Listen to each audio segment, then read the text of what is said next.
আমার graduation complete হয়েছে প্রায় ২ বছর হয়ে গেছে। এতদিন ধরে আমি একটা জবের খোঁজ করছি, কিন্তু এমন কোনো জব পেলাম না যেটা আমার জন্য উপযুক্ত হবে। এতদিন কঠোর পরিশ্রম করার পরে আমি একটা বড় কোম্পানিতে জব পাই, কিন্তু যেখানে আমি জবটা পেয়েছিলাম সেটা এখান থেকে অনেকটা দূরে ছিল। সেই কোম্পানিটা থেকে আমাকে অনেক ভালো স্যালারি দিচ্ছিল, তাই আমি এই সুযোগটা হাতছাড়া করলাম না, জবটা করতে রাজি হয়ে গেলাম। সকালের ব্রেকফাস্ট সেরে আমি নিজের ঘরে এসে সব জিনিসপত্র গুছিয়ে নিচ্ছিলাম। আমি যেই শহরে জবটা পেয়েছিলাম সেখানে আমাকে কোম্পানি থেকে একটা নতুন ফ্ল্যাট দিয়েছিল। সকালবেলা বাড়ি থেকে রওনা দিয়ে আমি ফ্ল্যাটে শিফট হয়ে গেলাম। আমি নতুন জবে জয়েন করেছি প্রায় ১.৫ বছর হয়ে গেছে। দিনগুলো বেশ ভালোই চলছিল। আমার অফিসের কর্মচারীরাও খুবই ভালো, অফিসে যাওয়া আসা করতেও খুবই ভালো লাগতো। এত সবের মাঝেও আমি খুবই ক্লান্ত অনুভব করতাম, কারণ আমি ছোটবেলা থেকেই গ্রামে মানুষ হয়েছি, তাই শহরের গেজিগাঞ্জামের মধ্যে আমার একটু বিরক্ত অনুভব হতো। আমি এই শহরের পাশেই একটা ছোট জায়গা কিনেছি, আর আমার অফিসেও কিছুদিনের জন্য ছুটি পড়ে যাচ্ছিল, তাই আমি ভাবছিলাম এবারে ছুটিটা আর আমি শহরে কাটাবো না। এবার আমি ছুটি কাটাতে আমার নতুন বাড়িটাতে যাব।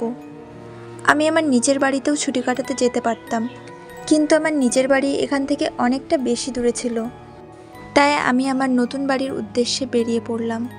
আমার নতুন বাড়িটা ফাঁকা জায়গার মধ্যে ছিল, আশেপাশে তেমন কোনো একটা ঘরবাড়ি ছিল না। ছুটি কাটানোর জন্য এটাই উপযুক্ত জায়গা।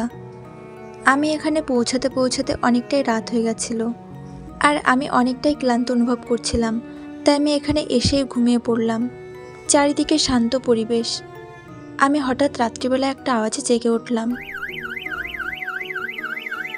এটা আমার গাড়ির আওয়াজ ছিল। আমি তাড়াতাড়ি উঠে গিয়ে জানলা দিয়ে দেখলাম। আমি জানলা দিয়ে দেখলাম যে আমার গাড়িতে আলো জ্বলছে। আমি গাড়ির জানালা দিয়ে ভেতরের দিকে দেখলাম ভেতরে কেউই ছিল না। এরপর আমি তাড়াতাড়ি গিয়ে গাড়ির চাবিটা এনে গাড়ির অ্যালার্মটা অফ করে দিই। গাড়ির অ্যালার্মটা অফ হয়ে গেলে আমি আবার শুতে চলে যাই। আমি আবার ঘুমানোর চেষ্টা করছিলাম।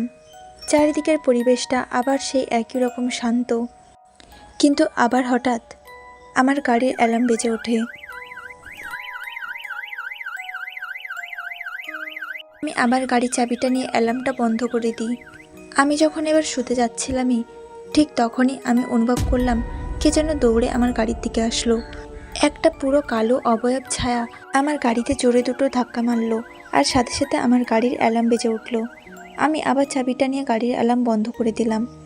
ওই কালো ছায়ামূর্তিটা একটা ঝাড়ির পেছনে লুকিয়েছিল। আমি জানলার পাশে দাঁড়িয়ে লুকিয়ে দেখছিলাম যে আবার কি হয়।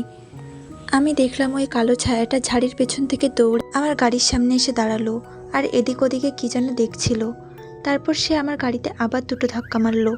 আমি আবার চাবিটা নিয়ে গাড়ির অ্যালার্ম বন্ধ করে দিলাম। এমন সিচুয়েশনে দাঁড়িয়ে আমি বুঝতে পারছিলাম না যে আমি ঠিক কী করব। এবার ওই কালো ছায়ামূর্তিটা দৌড়ে আমার ঘরের দিকে আসলো। আমি ভয়ে সেখানে কাঁপতে লাগলাম। আমার শরীর পুরো ঠান্ডা হয়ে যাচ্ছিল। আমি দৌড়ে নিচে চলে গেলাম। আমি তাড়াতাড়ি করে সিঁড়িতে নিচে নেমে লুকানোর জন্য জায়গা খুঁজছিলাম। ঠিক তখনই আমি দেখলাম একটা কালো বিদঘুটে চেহারার লোক আমার ঘরের জানালার সামনে এসে দাঁড়ালো। আমি তাকে দেখে ভয়ে সেখানেই স্থির হয়ে গেছিলাম। আমি বুঝতে পারছিলাম না যে আমি এবার কোন দিকে যাব। সেই লোকটা আমার জানালা ধাক্কা দিচ্ছিল। মনে হচ্ছিল যেন সে জানালা ভেঙে ভেতরে আসতে চায়।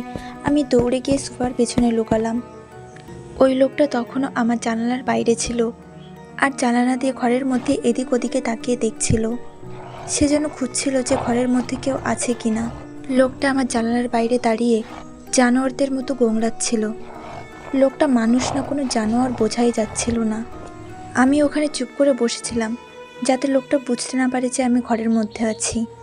ওকে দেখতেও অনেকটা অন্যরকম ছিল। ওর শরীর পুরো কালো, চেহারাটা কঙ্কালের মতো। ওর চোখে কোনো পাতা ছিল না, আর ওর নাকের জায়গাতে নাক ছিল না, শুধুমাত্র দুটো ছিদ্র ছিল। এবার ওই প্রাণী বা লোকটা আমার জানালার থেকে সরে গেল, আর আমি দেখলাম ওই লোকটা আমার ঘরের দরজার তলা দিয়ে হাত ঢোকাচ্ছে। সে যেন ঘরের মধ্যে ঢুকতে চায়। আমি ভয়ে ওখানে বসেই ঘেমে যাচ্ছিলাম। আমার মুখ দিয়ে ঘাম ঝরছিল, আমার হাত পা কাঁপছিল। ও আমার ঘরের লকটাও খোলার চেষ্টা করছিল, কিন্তু খুলতে পারিনি। আমি এতটাই ভয় পেয়ে গেছিলাম যে আমি দুহাত দিয়ে আমার মুখটা চেপে ধরে রেখেছিলাম, যাতে আমার মুখ থেকে একটু আওয়াজ না বেরোয়, না হলে এই প্রাণীটা আমার ঘরের মধ্যে ঢুকে পড়বে। এরপরে জানি না কখন আমি ওখানেই অজ্ঞান হয়ে গেলাম। আর যখন আমার জ্ঞান ফিরল তখন আমি দেখলাম আমার জানালার বাইরে কেউই ছিল না। তখন সব কিছুই একদম নর্মাল মনে হচ্ছিল। আমার দরজাটাও তখন লকই করা ছিল। আমি বুঝতে পারলাম তার মানে ওই প্রাণীটা আমার ঘরের মধ্যে ঢোকেনি। ফাইনালি আমি একটু সুরক্ষিত অনুভব করলাম। আমি তাড়াতাড়ি করে দৌড়ে উপরের দিকে গেলাম। আমি জানালা দিয়ে বাইরে দেখলাম যে সকাল হয়ে গেছে। আমি আর ওই বাড়িতে দেরি করলাম না, দৌড়ে আমার গাড়ির দিকে গেলাম। আর তাড়াতাড়ি গাড়িটা স্টার্ট দিয়ে শহরে না পৌঁছানো পর্যন্ত আমি আর আমার গাড়ি থামালাম না। জোরে গাড়ি চালিয়ে আমি আমার ফ্ল্যাটে পৌঁছে যাই। বাড়ি এসে যখন আমি ফোন চালাচ্ছিলাম তখন আমি ফোনে নিউজ দেখলাম আমি যেই গ্রামে ছিলাম সেই গ্রামেরই 3টে মেয়ে খুন হয়ে গেছে। তাদের দেহ দেখে মনে হচ্ছে যেন তাদের শরীর কোনো প্রাণী ছিন্ন ভিন্ন করে দিয়েছে। আমি তখন ভাবতে লাগলাম এটা নিশ্চয়ই ওই লোকটারই কাজ। তখন আমি বুঝতে পারলাম ওই লোকটা হয়তো চাইছিল যে আমি আমার নিজের গাড়ির কাছে যাই। আর যদি আমি আমার গাড়ির কাছে যেতাম তাহলে ওই লোকটা আমার উপরও হামলা করত। এরপরে আর আমি কোনোদিনও ওই বাড়িতে ছুটি কাটাতে যাইনি।